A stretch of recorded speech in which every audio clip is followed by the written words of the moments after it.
Hi everybody, this is John from Old John's Blogs. I thought I'd try something new today, just to try and get my numbers up a little bit, because I don't get many viewers to my site, so I thought I'd have a change. Let's just have a look, see if I can find my paperwork. What I thought I'd do is I thought I'd go back through some of my old diaries, which I started in 1977, and here's some of them you can see. There's some of them on display.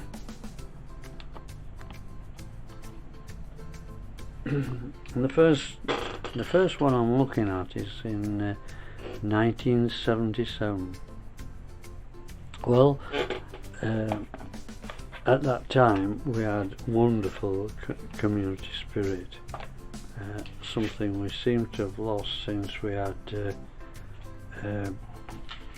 lockdown,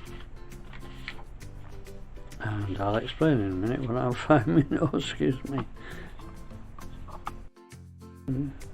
I'll help you out if I can, and that's what happened. He loaned us the vacuum cleaner, and we were very, very pleased to have his help.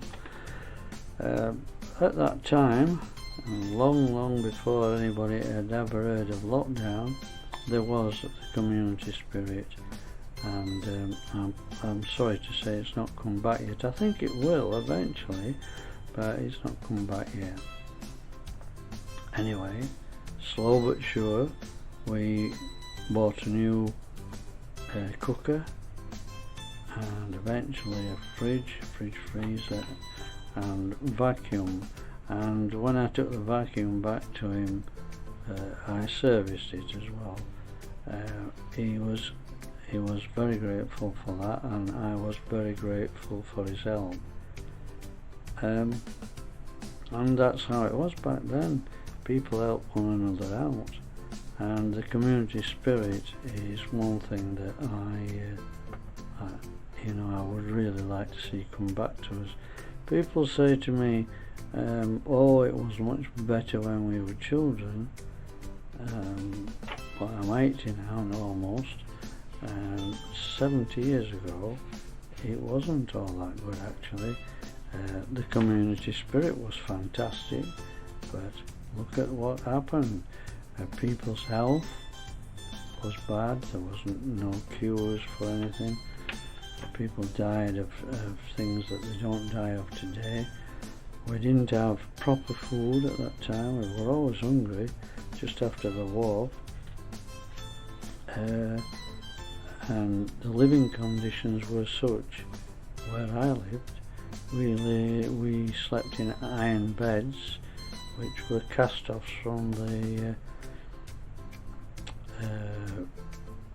hospital, I believe.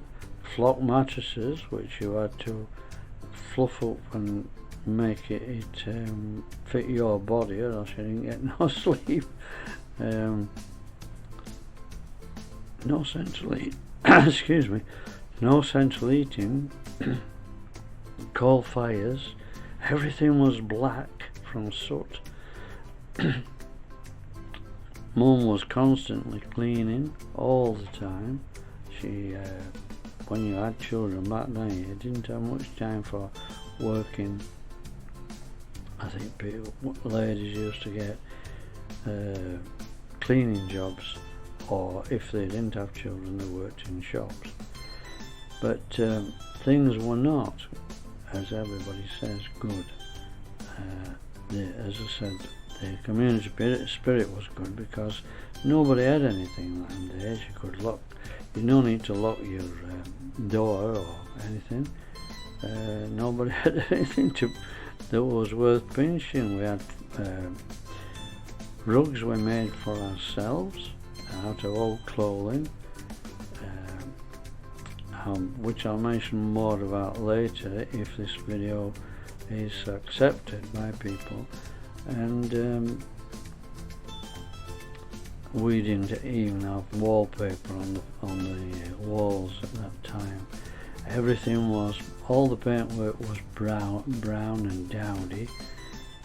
No brightness coming into the house because we were north-south, so we were in darkness all the time, and we had to have coal fires, and all the washing was done at Mondays, and Father worked at the pit.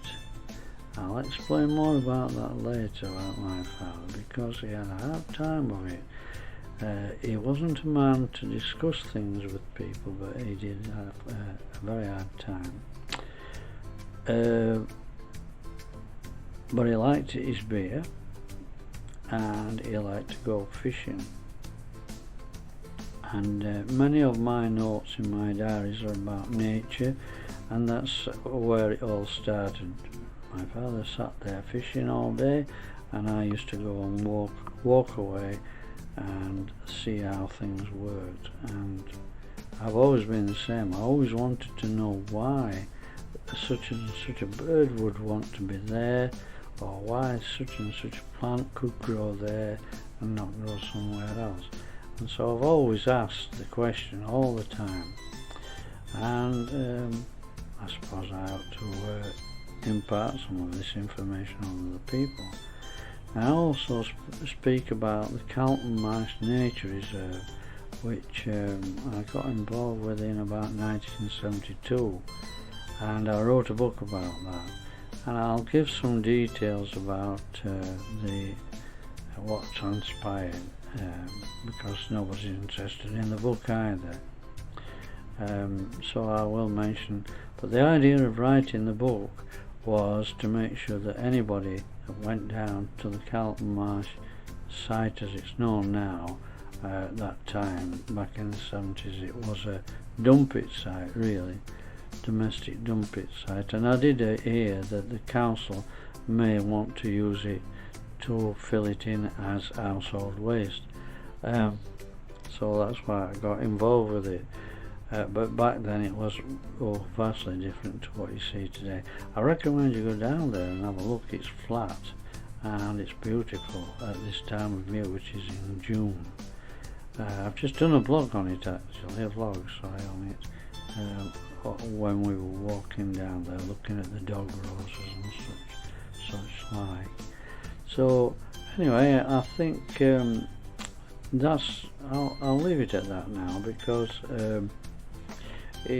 one thing is that I don't really like writing stuff down and talking about it. I really like to have a cue word which jogs a memory, and then just speak from stuff that I've known about for a long time.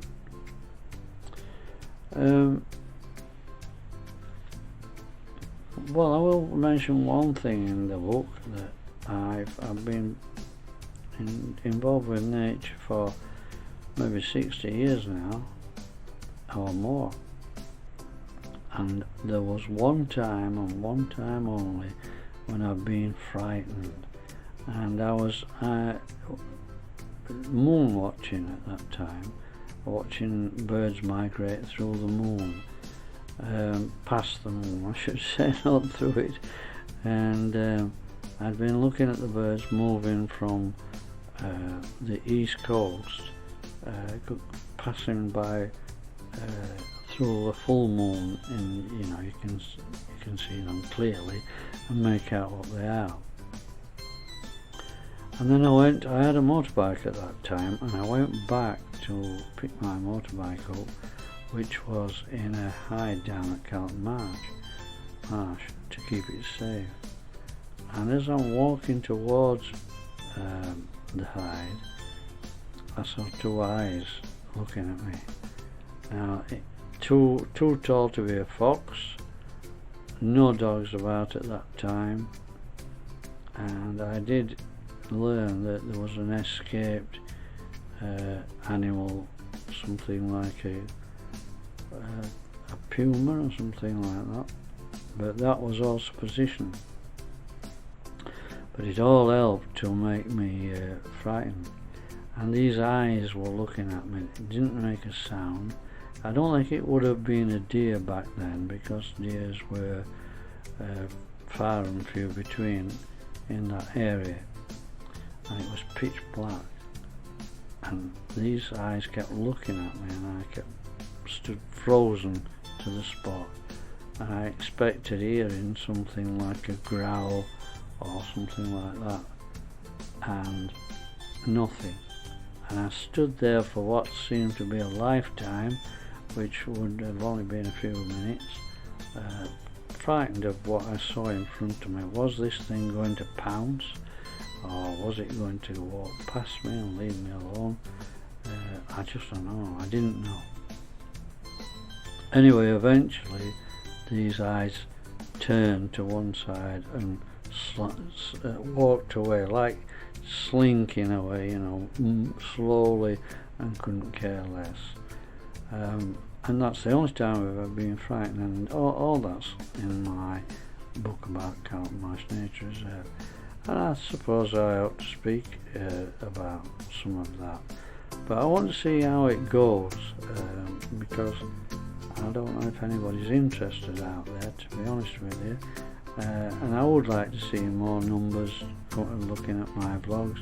My average is about 50 people looking, and you spend a day, don't you? You film it, and then you edit it, and then you add little extras to it, the music, and you cut bits out and all that. And it takes about a day for about 8 minutes in my case.